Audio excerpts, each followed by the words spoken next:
Have you ever thought about that? What is the square root of I? We know for sure that I is an imaginary number whose value is i's square root of -1. We know it's an imaginary number. But what is square root of that imaginary number? What is square root of I? It basically comes down to finding the square root of any complex number. In order to find square root of I, it's a very fun question. Let's look at it.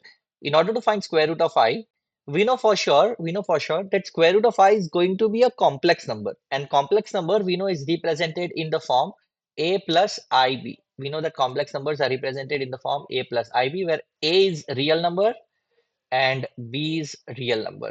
Okay, and this I is square root of -1. Once we find the values of a and b, we basically have the value of square root of I. Let's see how do we find the values of a and b. Just square on both the sides of this equation, just square it.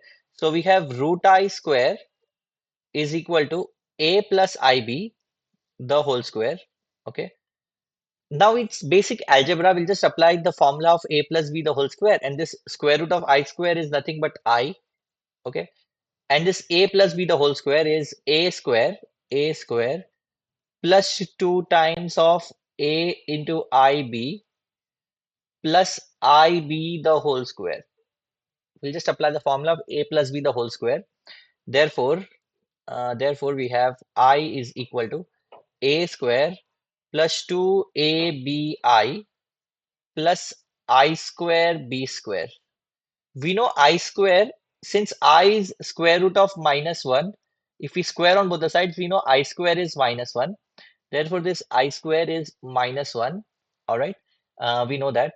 So therefore, this I will become a square plus 2abi minus b square. Okay, this plus and minus will become minus. Now what we can do, uh, let's bring the real terms together and the imaginary terms together. Let's bring the real terms and imaginary terms together, and then we'll compare on both the sides. We'll compare the real terms and we'll compare the imaginary terms. So therefore we have, let's write this I as 0 plus 1i. Okay, in the form of, let's write it in the form of complex number. And even on the right hand side, let's bring real numbers together. So a square minus b square, this is real number, plus this 2abi is imaginary. Okay, so that's the imaginary part of it. So now what we can do, we can compare this real part. So this is real part and this is the real part.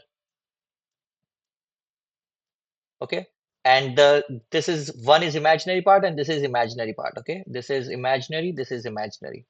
So we can compare real and imaginary on both the sides now. So therefore what we can say is, therefore 0 is equal to a square minus b square, and the other equation that we get is 1 is equal to 2ab. Okay, we get these two equations. Let's try to solve it a little bit. When we see a square minus b square, we can just say that a square is equal to b square. Just if we adjust these terms, this b square can come on this side and we'll get a square is equal to b square.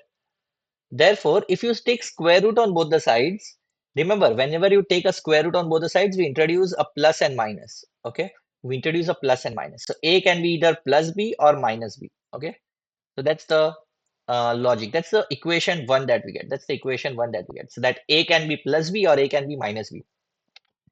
All right. Now here we have 2ab is 1. That's our equation number 2. We have 2ab is 1. How do we solve it? We can first, so we can see this as two values. You can see this as either a is equal to b or a can be minus b. We can substitute those two values. Okay, we can substitute those two values here. So you get two cases. When you put a is equal to 1, or sorry, if we can, when we put a is equal to b, we get 2a into b is equal to a. So that's a is equal to 1. Therefore, a square is equal to half.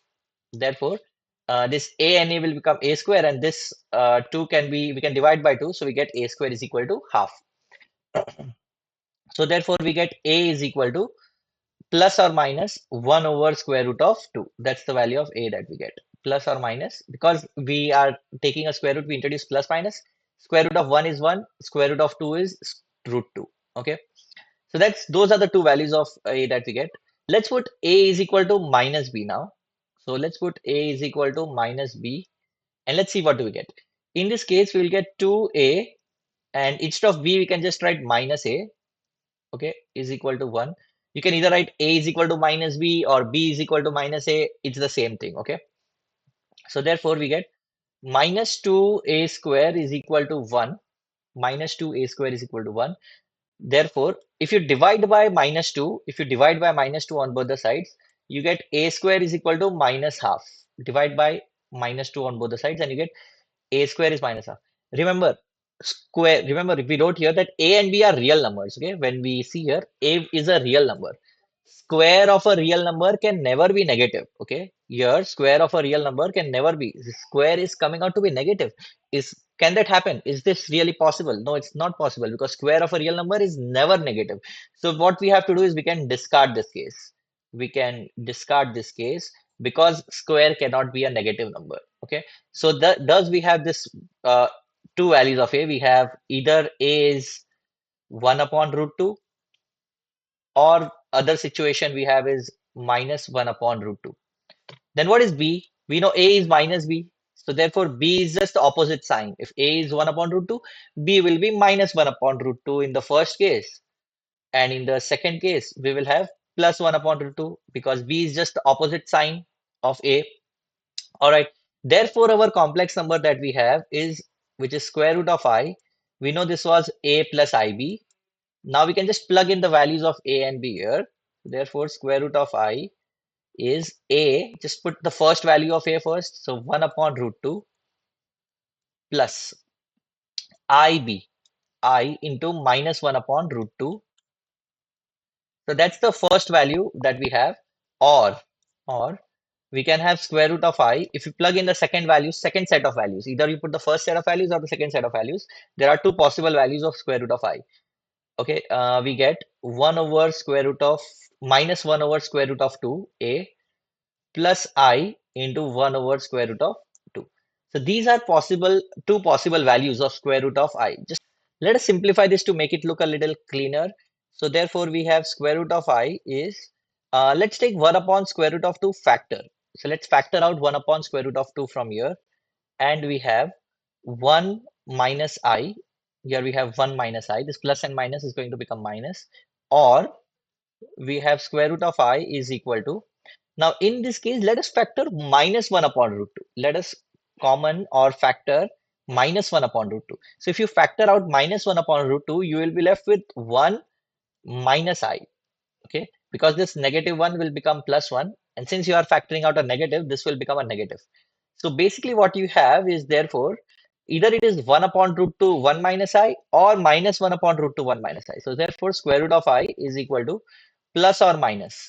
You can just write, because this is plus and this is minus. So if you just want to write it in a single term, you will just write plus or minus 1 upon square root of 2 1 minus I. And that's the value of square root of I. Wasn't it a beautiful question? I love this. Okay, if tell me how do you like this? Okay, in the comments I will answer all your questions and tell me how do you like this concept of square root of complex numbers. Thank you so much.